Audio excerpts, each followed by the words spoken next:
Exam idea classes. तो last lecture में हमने बात किया था आइडियल सॉल्यूशंस तक हमने पढ़े थे।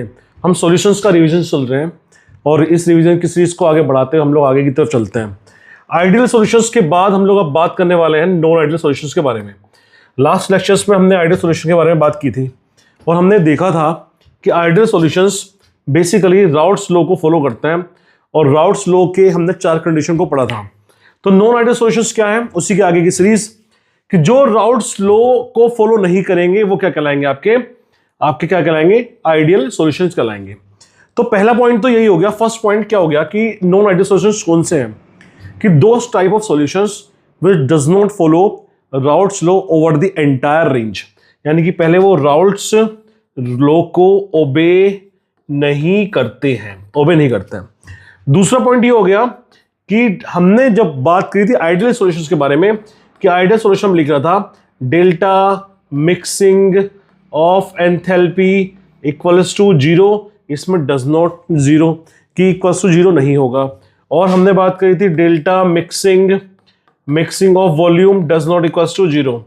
एंड तीसरा हमारे पास पॉइंट था, क्या पॉइंट था कि हमारे पास interaction of A plus interaction of B और जस्ट इक्वल्स टू था interaction of A B, but यहां पर डज नॉट इक्वल्स टू है कि इक्वल्स टू नहीं आएगा, तभी तो ये आएगा आइडियल सॉल्यूशन। या तो इनकी वैल्यू, आइडियल सॉल्यूशन अब क्या है, सपोज हम लोग और समझने की कोशिश करें इसको बढ़िया से, राउल्ट्स लॉ के अकॉर्डिंग किसी की वैल्यू, सपोज कोई प्रेशर आप लेते हैं या कोई और वैल्यूज को आप कैलकुलेट करते हैं। मान लेते हैं हम वेपर प्रेशर के लिए बात करते हैं, इसके अंदर पार्शियल वेपर प्रेशर, तो हम वेपर प्रेशर किसी का 40 आता है सपोज mmHg में राउल्ट्स लॉ के अकॉर्डिंगली।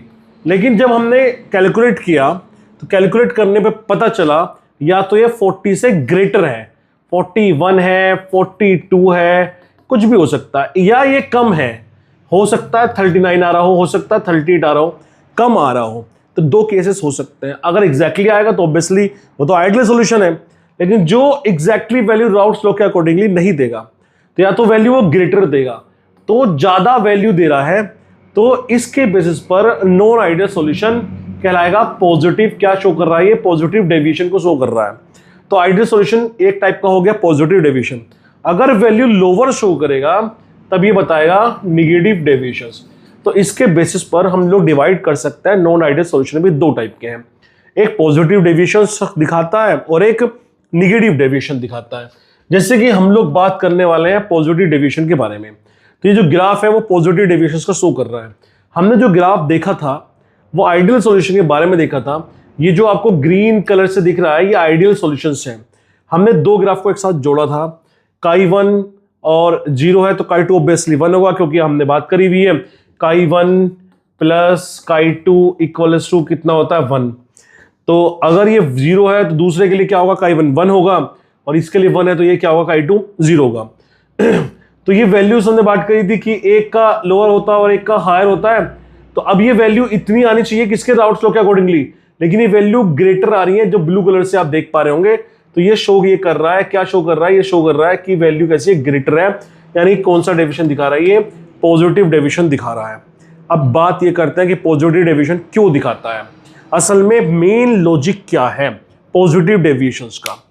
तो मेन लॉजिक क्या है, असल में पहले हम लोग जनरल जानते हैं पॉजिटिव डेविएशंस के बारे में। ये ग्राफ पॉजिटिव को शो कर रहा है, राउल्ट्स लॉ से वैल्यू ज्यादा है इसलिए पॉजिटिव डेविएशन है। क्यों, क्या होगा इसके अंदर, ए का इंटरेक्शन विद बी के इंटरेक्शन क्या होगा, बराबर था, इसमें बराबर नहीं होगा, ऑब्वियसली हमने बात की जैसे डज नॉट, तो बराबर नहीं होगा तो क्या होगा, ये क्या होगा आपका, इसका इंटरेक्शन ग्रेटर होगा किससे, ए बी के इंटरेक्शन से। इसका क्या मतलब है, आपने बात करी थी कि ए को हम बोल सकते हैं सोल्वेंट, हम बोल सकते हैं, क्या बोल सकते हैं हम लोग, सोल्वेंट, और हम बी को बोल सकते हैं, हमने बात करी थी सोल्यूट, तो इसका मतलब ये है solute interaction with the सोल्वेंट interaction is greater than the सोल्वेंट interaction. यानी कि ये जो इंटरेक्शन है सोल्यूट सोल्वेंट का, जब आप मिलाते हो, आपने एक बीकर में लिया कोई ए नाम का कंपोनेंट, आपने साथ में उसके अंदर मिलाया बी नाम का कंपोनेंट, अगर आप सोल्यूट सोल्वेंट से मानते हो तो आप उसकी तरह ही बता सकते हो ये सॉल्वेंट है और ये सॉल्यूट है। तो आपने जब इसको मिलाया होगा तो इसके अंदर जो भी इंटरेक्शंस होंगे, ऑब्वियसली इसके अंदर ए टाइप के इंटरेक्शन होगा, जो ए का इंटरेक्शन ए के साथ होगा, इसके अंदर बी का इंटरेक्शन होगा। लेकिन जब ये इंटरेक्शन बनेगा तो बराबर होना चाहिए था बच्चे ए बी के इंटरेक्शंस के, लेकिन ये बराबर नहीं है। ये इंटरेक्शन कैसा आ गया आपका, वीक आ गया। अब आप बोलोगे वीक क्यों आ गया? वीक आने के कई रीजन हो सकते हैं। सबसे बड़ा रीजन है हाइड्रोजन बॉन्डिंग, कि पहले हाइड्रोजन बॉन्डिंग बहुत स्ट्रांग हो रही थी, लेकिन फिर बाद में हम लोग गए जैसे सॉल्यूशन हुआ तो हाइड्रोजन बॉन्डिंग वीक हो गई। दूसरा हो सकता है वैन डर वाल फोर्सेस, जो वैन डर वाल फोर्सेस के थ्रू बॉन्ड बन रहा था शायद वो आपका वीक रह गया। या फिर हमारे पास हो सकता है वोलेटिलिटी का केस, जो आपने वोलेटाइल आपने देखा था, लिक्विड के ऊपर बात कर रहे थे, तो वोलेटाइल्स एक लिक्विड दूसरे लिक्विड को प्रेशर दे रहा था। आइडियल होना तो बड़ा मुश्किल काम है, तो अब वो जो इक्वल प्रेशर पहले हो रहा था अब वो इक्वल प्रेशर नहीं है। तो मेन रीजन तो हाइड्रोजन बॉन्डिंग निकल के इसका आता है। बस इतना आपको याद रखना है कि हाँ, इसमें जो सोल्यूट सॉल्वेंट का इंटरेक्शन है वो वीक होता है और solute solute with solvent solvent का इंटरेक्शन वो ग्रेटर होता है। तो आप चाहे तो ये वीक वाला याद कर लीजिए, चाहे तो ये स्ट्रॉन्ग वाला। इसका एग्जाम्पल बच्चे जरूर याद रखना, mixture of ethanol and acetone कैसा कहलाता है, पॉजिटिव डेविएशंस के टेबल में आता है। तो हमने पॉजिटिव डेविएशंस को पढ़ा। अब हम लोग चेक करने की कोशिश करते हैं नोड आइडेंट सॉल्यूशन। हमें दो टाइप के देखे थे, एक पॉजिटिव और एक निगेटिव। तो अब हम लोग चलते हैं अपने निगेटिव डेविएशंस की तरफ। तो ग्राफ तो सिंपल है, पहले वाला ही है जैसे हमने अभी पढ़ा था। सेम इस बार पॉजिटिव था तो ऊपर की तरफ गया था ग्राफ, तो अब कैसा होगा आपका, नीचे की तरफ जा रहा होगा, क्योंकि वैल्यू आपकी स्मॉलर हो जाएंगी जितनी एक्सपेक्टेड है उससे। तो ये निगेटिव डेविएशंस को शो कर रहा है। अब निगेटिव डेविएशंस में क्या है, रीजन वही है। आपने पॉजिटिव को याद किया तो क्या याद किया था आपने, ए का इंटरेक्शन विद बी के इंटरेक्शन। ये कैसा इंटरेक्शन था, ग्रेटर था। इस बार ये हो जाएगा वीकर, किसके इंटरेक्शन के साथ, ए बी के इंटरेक्शन के साथ। बस इस लाइन से याद रखना है आपको, बहुत ज्यादा कुछ इस पर प्रेशराइज करने की जरूरत नहीं है माइंड पे। तो आपको ये देखना है कि आपका solute solute interaction with this solvent solvent interaction is weaker then solute solvent interaction. क्यों है, obviously the main factor is hydrogen bonding. बाकी और भी फैक्टर्स हैं, लेकिन हाइड्रोजन बॉन्डिंग जो है बेटा वो मेन फैक्टर है। जैसे कि हम लोग एक एग्जाम्पल देखते हैं, mixture of phenol and aniline, याद जरूर रखना है इसको। बाकी हमारे पास ग्राफ तो सेम ही है। इसके बेसिस पे हमने अब पढ़ा आइडियल सॉल्यूशंस, हमने पढ़ा नॉन आइडियल सॉल्यूशंस। अब हम लोग नेक्स्ट देखते हैं एजोट्रॉप्स। कई बार आ चुका है, बहुत इंपॉर्टेंट क्वेश्चन है। क्या होता है एजोट्रॉप्स, पहले पढ़ने की कोशिश करते हैं। सपोज मैं एक ऐसा लिक्विड बनाना चाहता हूं, मेरे पास ए नाम का एक सोल्यूट है और बी नाम का, मैं मान लेता हूं, अगर ए और बी को आप इससे मान रहे हो, सॉल्वेंट सॉल्यूट से मान रहे हो, तो आप मानिए कि ये सोल्यूट है और ए जो है वो सॉल्वेंट है। अब मैं एक सॉल्यूशन बनाना चाहता हूं, ए बी नाम का एक सॉल्यूशन बनाना चाहता हूं। अब मैं स्टडी करता हूं फिजिकल फैक्टर्स की, मैं सबसे ज्यादा स्टडी करता हूं बॉइलिंग पॉइंट पे स्टडी करता हूं।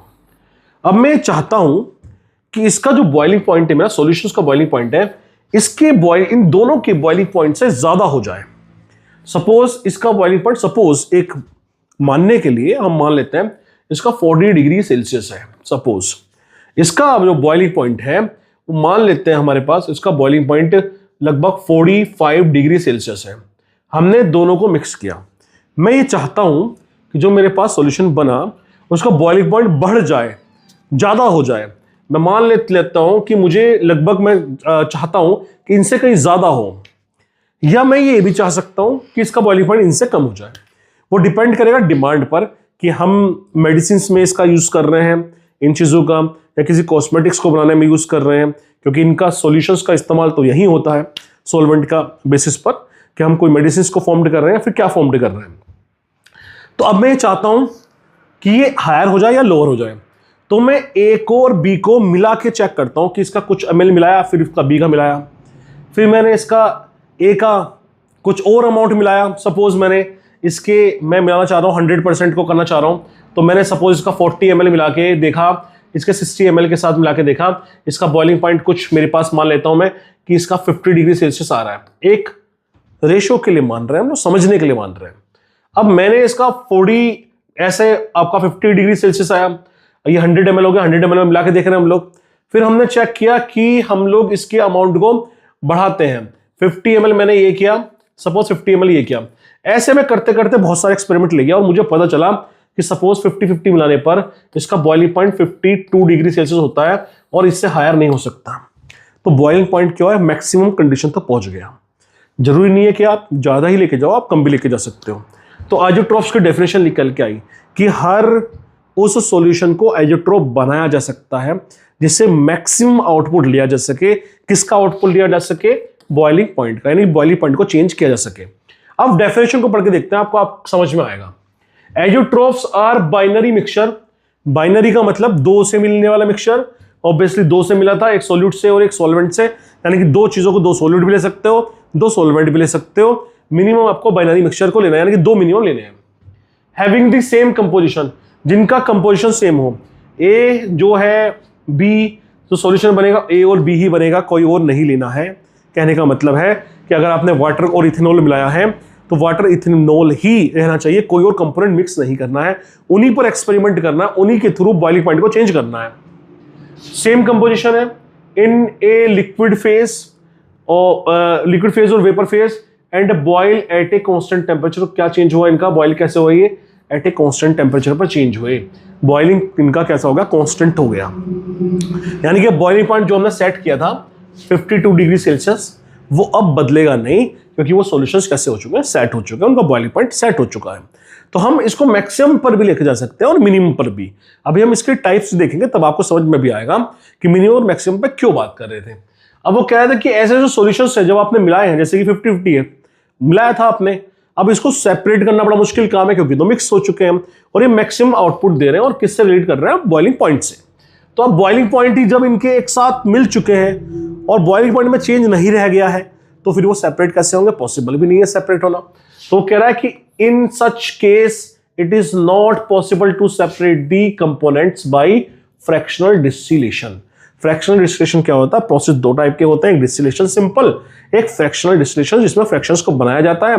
फ्रैक्शनल डिस्टिलेशन का इस्तेमाल तब किया जाता है जब दो लिक्विड में बॉइलिंग पॉइंट में बहुत कम डिफरेंस होता है और उनको सेपरेट करते हैं हम लोग। लेकिन इसके तो बॉइलिंग पॉइंट ही कांस्टेंट हो गया, बदलेगा ही नहीं। तो जब कांस्टेंट हो गया, बदलेगा ही नहीं, तो इसको हम सेपरेट कर कैसे सकते हैं, पॉसिबल नहीं है। अब इसके बेसिस पर हमारे एजोट्रॉप्स भी दो टाइप के होते हैं।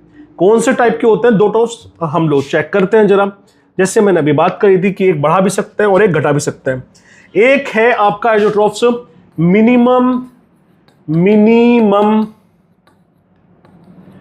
Boiling एजोट्रॉप्स, minimum boiling एजोट्रॉप्स। और एक होता है बच्चे, दूसरा होता है मैक्सिमम बॉइलिंग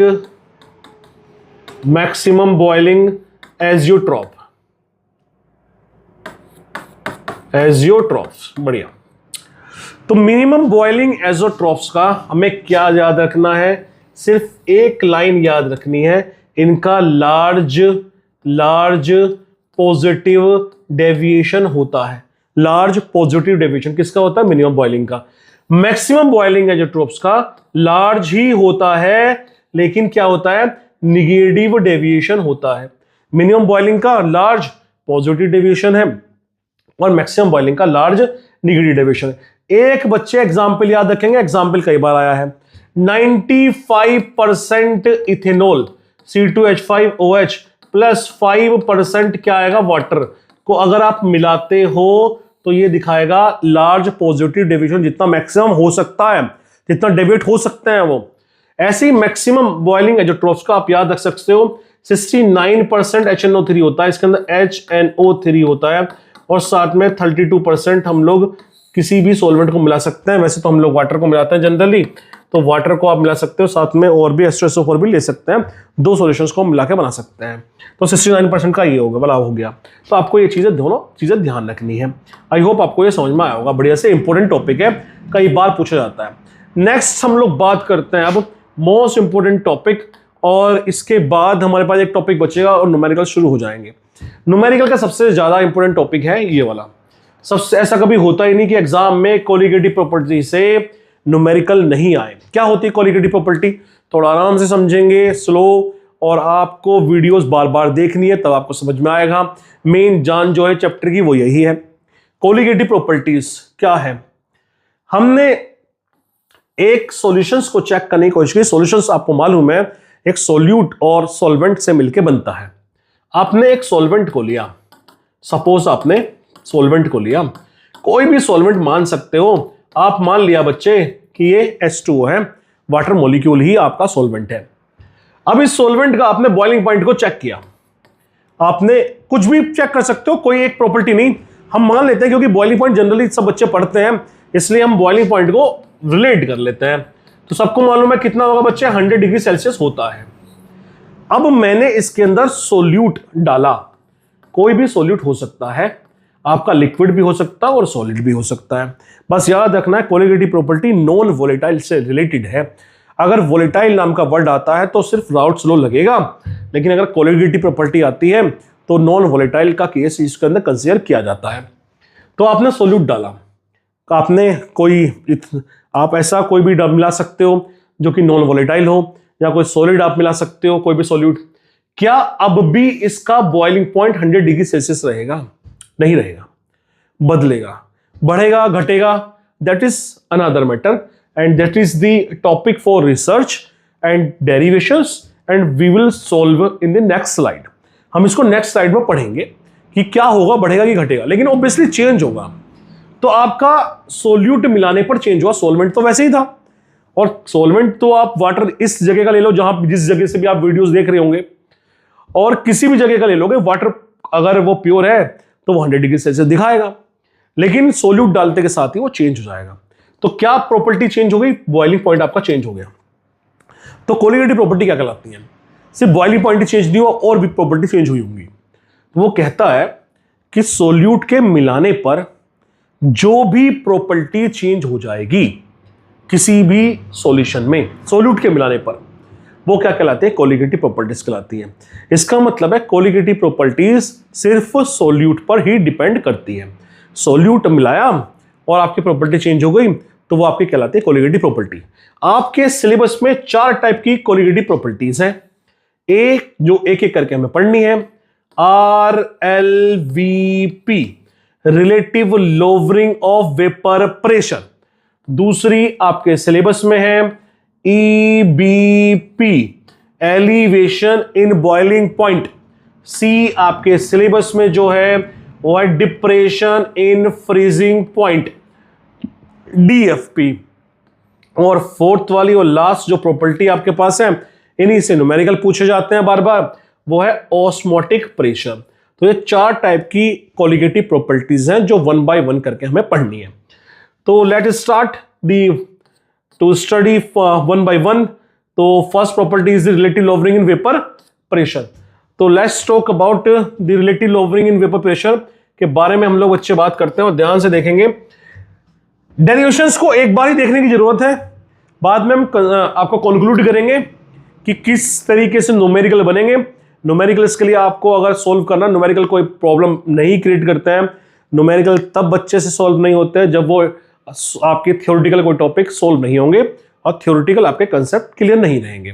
तो आपको एक शीट भी दिखाएंगे, उस शीट को आपको लेना है और उस शीट को आपको बस अपने पास न्यूमेरिकल के समय सोल्व करते हुए रखनी है, तो आपसे न्यूमेरिकल में कोई प्रॉब्लम नहीं आएगी। कॉन्सेप्ट इसका बनाने पड़ेंगे। Relative lowering of vapour pressure, जैसे कि इसके वर्ड से ही साफ है कि अगर हम लोग, ये क्या बोल रहे हैं, हम लोग पहले बात करते हैं इसके बारे में बढ़िया से। आपने एक बीकर लिया, क्या करना चाहते हैं हम लोग? इस एक बीकर में आपने कोई भी एक लिक्विड ले लिया, आपने जो लिक्विड ले लिया ये प्योर है। मान लेते हैं कि वो 1 नंबर का कंपोनेंट है, फर्स्ट नंबर का कंपोनेंट है 1 के लिए। तो अब इस कंपोनेंट को आपने, इस कंपोनेंट के अंदर आपने, यही सेम है, इसके अंदर आपने एक सोल्यूट को मिला दिया है, सोल्यूट को मिला दिया है, तो ये 1 ही रहा। लेकिन क्या दोनों का प्रेशर सेम रहेगा? नहीं रहेगा। इसका प्रेशर जो ये एक्सर्ट करेगा इसकी वॉल पर, ऑब्वियसली इसके मॉलिक्यूल्स जो एक्सर्ट करेंगे इसकी वॉल्स पर वो रहेगा पी नोट। क्यों? क्योंकि वो तो प्योर है, प्योर के लिए हमने पी नोट नाम का वर्ड यूज किया हुआ है। अब इसका जो प्रेशर एक्सर्ट करेंगे इसकी वॉल्स पर वो रहेगा सिर्फ पी, तो पी वन नोट कर लें क्योंकि ये तो वन है कंपोनेंट। आप ए से भी कर सकते हो, आप कोई भी कंपोनेंट ले सकते हो, ये भी वन है। तो हमें क्या करना है, हमें निकालना है चेंज। चेंज क्या हुआ, डेल्टा पी वन में चेंज आया क्योंकि यहां से लेके यहां तक तो कुछ चेंज हुआ। और वो कह रहा चेंज क्या हुआ भैया, लोवरिंग हुई, यानी कि लोवर्ड हो जाता है। लोअर कौन हो जाता है, जिस सोल्यूट डालते हैं तो वेपर प्रेशर में लोवरिंग होती है, यानी वो घट जाता है। तो बड़ा बच्चे कौन है, बड़ा तो ये वाला है। यानी कि हम लोग देखें अगर डेल्टा पी वन के बारे में हम लोग निकालने की कोशिश करें तो ग्रेटर कौन सा हो गया आपका, P one not minus K P one निकल के आएगा। But we know that from the Raoult's law, हम राउट्स लॉ के अकॉर्डिंगली प्रूफ करके आए हैं कि जो P है आपका वो डायरेक्टली प्रोपोर्शनल होता है किसके, उसके मोल फ्रैक्शन के। तो हमने इसको हटाया तो ये P नोट हो गया और ये काई हो गया। तो हमने निकाला ये वन के लिए कंपोनेंट के लिए, भी वन के लिए है तो हम लोग काई को निकाल सकते हैं, वन कंपोनेंट के लिए निकाल सकते हैं काई वन को। तो इक्वेशंस हो गई हमारे पास, फर्स्ट इक्वेशंस ये वाली निकल के हमारे पास आती है। हमने इसको चेक किया है कि P1 का हमारे पास ये फॉर्मूला निकल के आता है। तो अब हम लोग देखते हैं कि P1 के केस में हम इसकी वैल्यू को इस वाली इक्वेशन में पुट कर सकते हैं। तो आप देखते रहेंगे, बस आराम से एक बार देखना है फिर खुद से सॉल्व करके कोशिश करनी है। P1 नॉट तो सेम रहा बच्चे, और P1 की वैल्यू हो गई आपकी P माइनस रहा ये वाला P1 नॉट, और ये रहा काई। आप निकाल रहे हो वन कंपोनेंट के लिए तो ये भी वन कंपोनेंट हो गया। तो आपने देखा डेल्टा P1 इक्वल्स टू, अब हम लोग कॉमन ले सकते हैं किसको, P1 नोट को। तो मैंने कॉमन ले लिया P1 नोट, तो आगे वन माइनस के chi one. We know that the value of chi one plus chi two equals to one, and the value of chi two equals to one minus के chi one. ये value को तो formula हम जानते हैं, तो हम वन माइनस के काई वन की जगह हम काई टू को रख सकते हैं। तो हमने यहां पर रखा P delta P1 equals to P1 not, और वन माइनस के काई वन की जगह क्या आ गया बेटा, काई टू निकल के आया, मोल फ्रैक्शन सेकंड का निकल के आया। टू का मतलब क्या है, यहाँ पे कंपोनेंट के बारे में हम लोग बात करेंगे अभी। अब हम लोग ये देख सकते हैं डेल्टा P1 अपॉन ये नीचे जा सकता है, P1 नॉट इक्वल्स टू क्या निकल के आया बच्चे, ये काई टू निकल के आया। अब डेल्टा P1 की वैल्यू तो हमने ऊपर रखी हुई है, जो वैल्यू क्या है आपके पास P1 नॉट माइनस के P1 अपॉन ये वैल्यू क्या हमारे पास P1 नॉट इक्वल्स टू काई टू। ये मोल फ्रैक्शन है, और टू का मतलब है, हमने बात करी थी सेकंड कंपोनेंट का है, टू के लिए वैसे हमने बात करी थी। अगर ए से भी यूज कर सकते हो, मैंने आपको बोला था एनसीईआरटी से अगर आप यूज कर रहे हो तो आपके पास वन और टू कंपोनेंट है, लेकिन अगर आप मॉडर्न एबीसी या किसी और बुक को फॉलो कर रहे हो तो ए और बी है। और वन का मतलब है आपका, वन हमने बात करी थी जो काई ए को यानी कि ए नाम के कंपोनेंट को बताएगा, और ए के लिए है सॉल्वेंट यूज किया था, और टू के लिए हमने यूज किया था सोल्यूट के लिए यूज किया था, और टू की जगह हमने बी भी यूज किया था। तो आप एनसीईआरटी को फॉलो कर रहे हो तो बढ़िया बात है, बहुत बढ़िया है कि हमें एनसीईआरटी का लिखना है। अब ये काई टू कैसे होगा, हम इसको सोल्व करने की कोशिश करते हैं। हालांकि ये फॉर्मूला एक निकल के आ गया है जिसका इस्तेमाल हम लोग करेंगे। काई one not P1 not minus के P1 अपॉन P1 नॉट। अब काई टू मोल फ्रैक्शन है, जिसका मोल फ्रैक्शन निकालते हैं उसका मोल रखते हैं, तो हमने रखा mole of 2 upon mole of 1 plus mole of 2। We can ignore the mole of 2, it's a very less quantity, तो ये हो जाएगा P1 नॉट माइनस के P1 upon P1 not equals to, ये आ गया बेटा N2 अपॉन N1। अब हम N2 और N1 को भी ओपन कर सकते हैं, मोल को वेट की फॉर्म में हम बता सकते हैं। तो बच्चे ये हो गया P1 नॉट माइनस के P1 upon P1 not equals to N2 की वैल्यू रखते हैं, मोल, मोल क्या होता है वेट अपॉन मोलर मास, तो N को हम बोलते हैं मोल, और मोल होता है वेट अपॉन मोलर मास। अब ये 2 है तो ये हो गया weight of 2 upon molar mass, किसका हो गया बेटा, ये 2 का हो गया, अपॉन किसका दिया हुआ 1 का, तो weight of 1 upon molar mass of 1। इसको हम लोग कंक्लूड करके लिख सकते हैं, क्या लिख सकते हैं, P1 not minus P1 upon P1 not equals to, ये रहा आपके पास W2, अब ये ऊपर चला गया इनटू M1 अपॉन क्या हो गया M2, और इनटू क्या निकल के आया W1। ये फॉर्मूला मेन है जो हमें याद रखना है। अब हमारे पास कंक्लूजन क्या आया, आपको सिर्फ इसके लिए एक ही फॉर्मूला याद रखना है, ये आपके पास निकल के आ गया। आई होप आपको डेरिवेशन समझ में आया होगा। एक बार आपको चेक करना है वीडियोस को, आप स्पीड से एक बार सिंपल नॉर्मल में चेक करना, एक बार स्पीड बढ़ा के चेक करना, 2 बार डेरिवेशंस की वीडियोस को देखना, तो आपको आई होप समझ में बढ़िया से आ जाएगा किस तरह से हमने सोल्व किया है। आपको कंक्लूड करते हैं न्यूमेरिकल में क्या यूज होगा, सारा का सारा यूज नहीं करना है हमें, तो सिर्फ ये चाहिए, सिर्फ ये रखना है P not minus K P upon P not equals to W, 2 से याद कर रहे हो तो 2 से, बी से याद कर रहे हो तो बी से, 2 इंटू मैंने एनसीईआरटी का किया है तो मैं एनसीईआरटी को फॉलो कर रहा हूं, M1 upon M2 into W1। बेटा ये मेन निकल के आया और यही फॉर्मूला न्यूमेरिकल में लगेगा। पी नोट समझना है, मेन चीजें पता होनी चाहिए। पी नोट है प्योर वेपर प्रेशर, पी है सिर्फ वेपर प्रेशर, W है वेट, 2 का मतलब है सोल्यूट, M का मतलब है मोलर मास, 1 का मतलब है सोलवेंट। M का मतलब फिर से आपका क्या है, मोलर मास, 2 का मतलब है सोल्यूट, W का मतलब है वेट, 1 का मतलब है आपका सोलवेंट। ये फॉर्मूला याद चाहिए बस, के अलावा और कुछ भी नहीं है। अब नेक्स्ट स्लाइड में हम लोग बात करेंगे आगे वाली कोलिगेटिव प्रॉपर्टीज के बारे में।